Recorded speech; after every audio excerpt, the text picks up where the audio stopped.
Yeah, so I just met today with the head of GuySuCo, the union, GAU, and the Minister of Agriculture. The meeting was to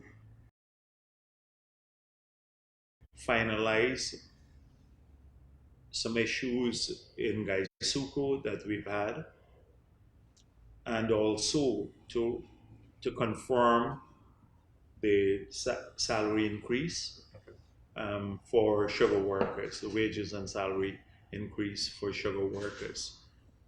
As you would recall, in April, when I met with the sugar workers who were terminated, I indicated that apart from the $250,000 grant that we were going to give for those workers who were terminated, that there would be a salary increase for the sugar workers this year. I explained at that time that under APNU, 7,000 sugar workers lost their jobs. And in the 5 years, there was no salary increase, wages or salary increase for sugar workers. And apart from that, the annual production incentive had also been terminated. So, whilst the rest of the country got salary increases, public service and other areas, the sugar workers got zero,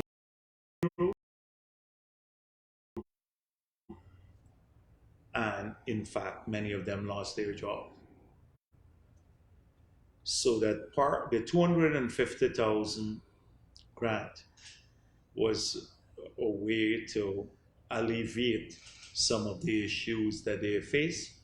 It was almost reparative justice, and we had to give a salary increase to the sugar workers this year.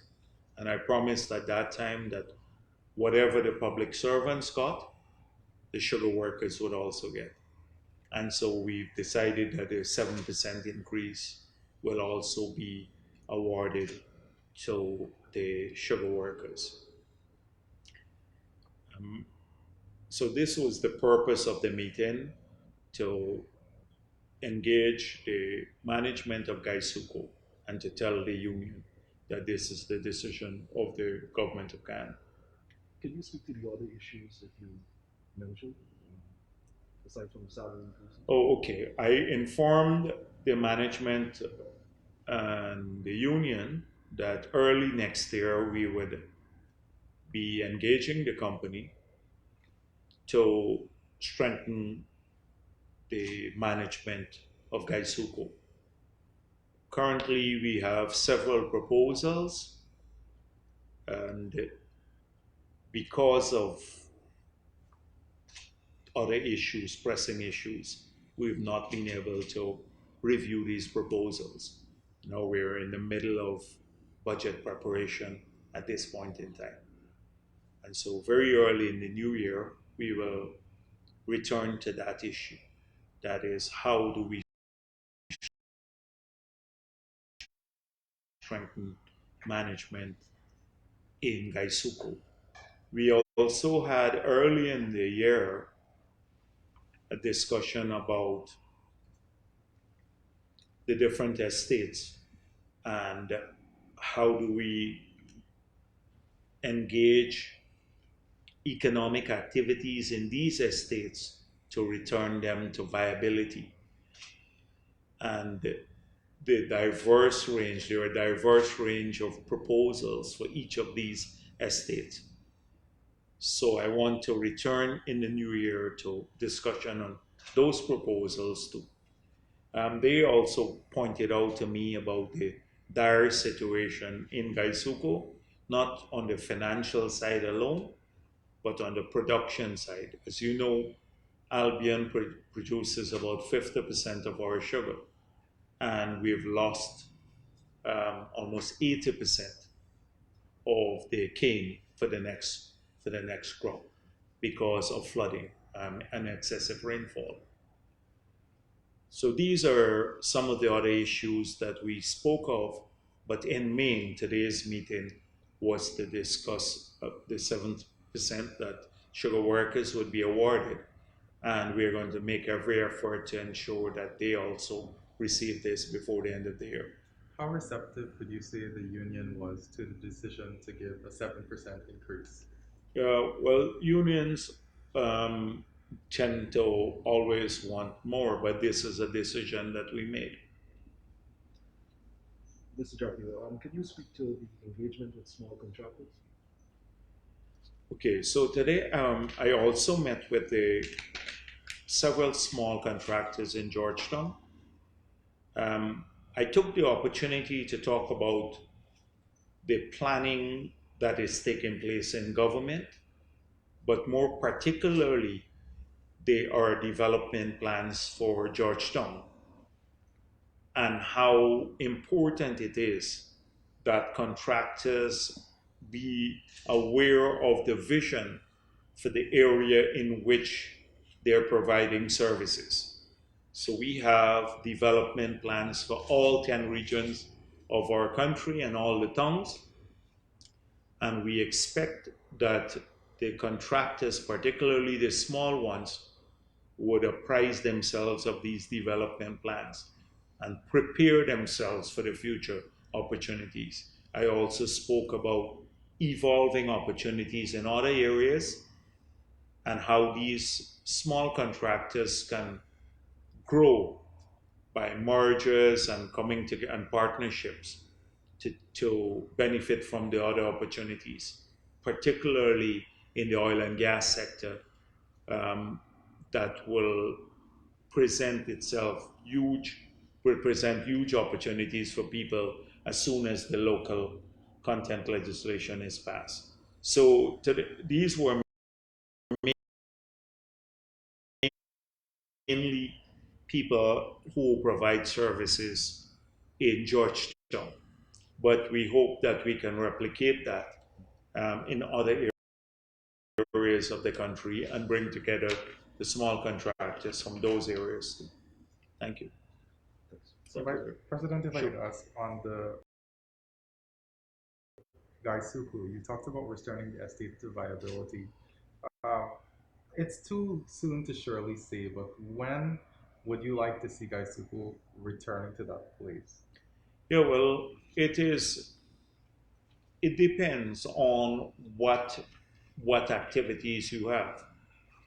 So the key idea was to ensure that we, first of all, we create alternative employment for people in areas where we could not return to sugar that APNU had closed their estates.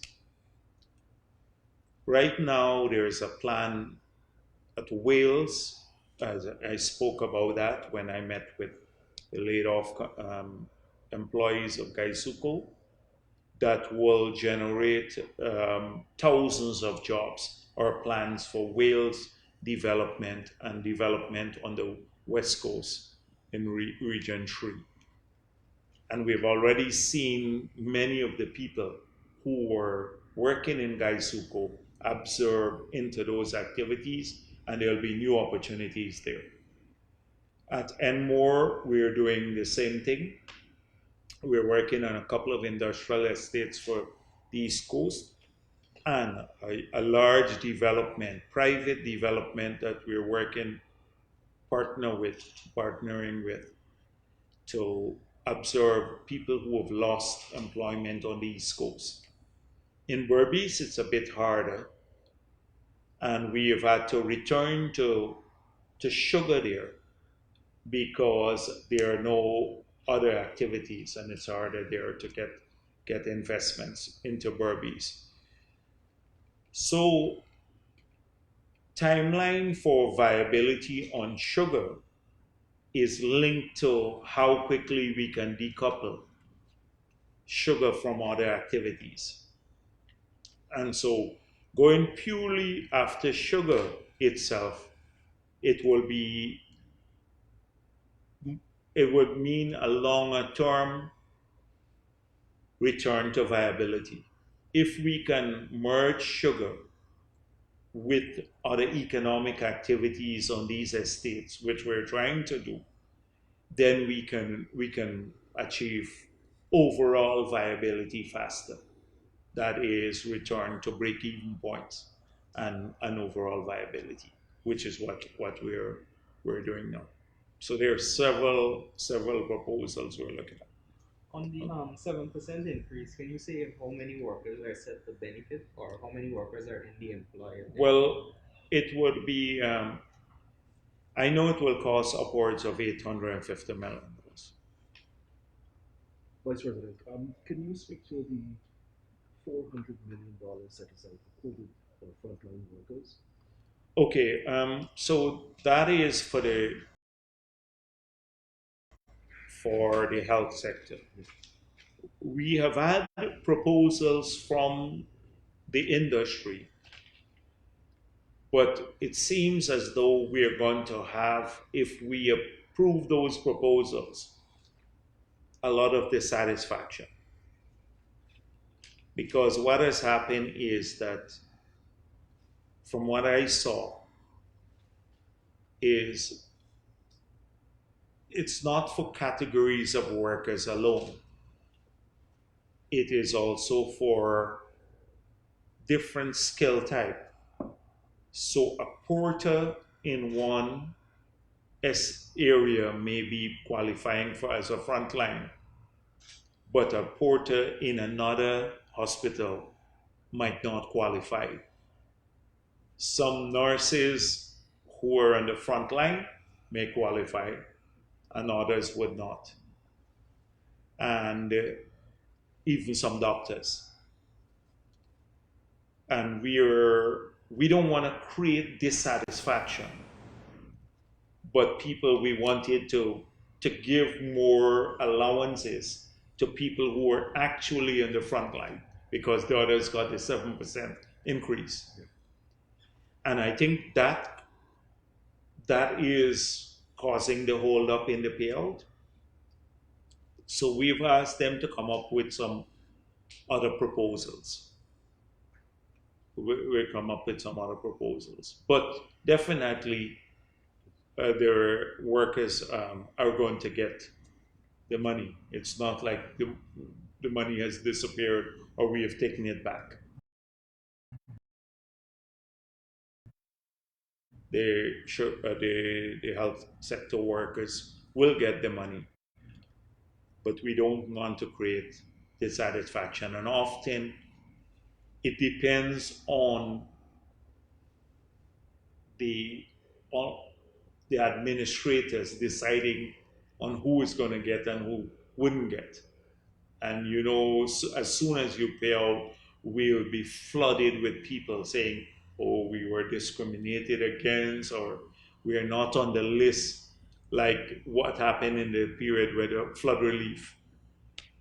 And so it creates more problems for the government itself. We want to avoid that as far as possible in this payout. And that is the reason why there have been several iterations going back and forth to see that it's done in a fair manner, and that the people who should benefit, they're the ones who would actually benefit. Thank you. Thank you.